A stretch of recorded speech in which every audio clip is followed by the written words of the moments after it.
have is unique. And you should know its origin.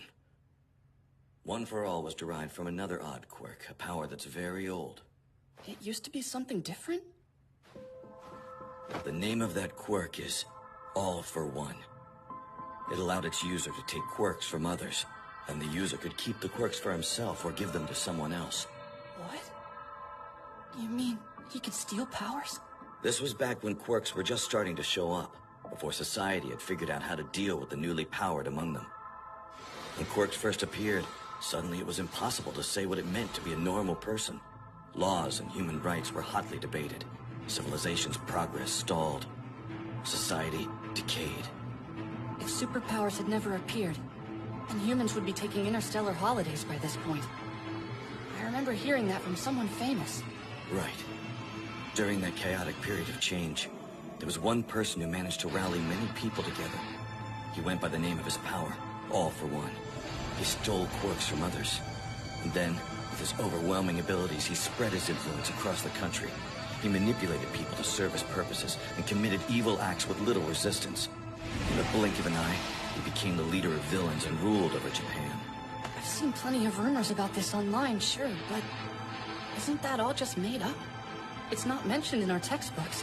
I guess it's the kind of shameful history people would rather ignore.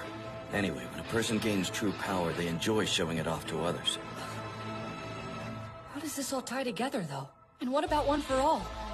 I said that All for One could give quirks to others, remember? He made people trust him or submit to his will by altering their abilities. And apparently, there were many poor souls who couldn't bear the burden of the quirks they were given. They became like mindless living dolls, incapable of speaking. Just like the Nomus are. Meanwhile, some quirks actually evolved as they were passed on, some even combined with other power sets. This evil man had a quirkless younger brother. He was small and sickly, but he had a strong sense of justice. They couldn't have been more different. It pained the brother to see All for One's deeds, so he kept resisting him.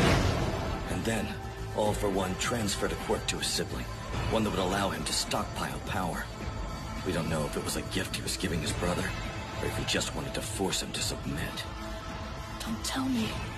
Yes, even though everyone thought he was quirkless, turns out the brother did have a quirk, though even he hadn't realized this to be the case. He had a useless power that only allowed him to pass on quirks. And so the stockpiling ability merged with the younger brother's power. And that is how One for All came to be. I've always found it ironic that justice so often spawns from evil. Wait, hold on! I understand how One for All came about now. But this bad guy must be long dead by this point. So why are you bringing him up? One who steals quirks has no limits. Anything's possible. There are quirks that halt aging. He probably has something like that. The symbol of evil seemed pretty much immortal, with the state of the world at the time and the huge difference in their combat abilities. The younger brother decided to entrust this new quirk to future generations.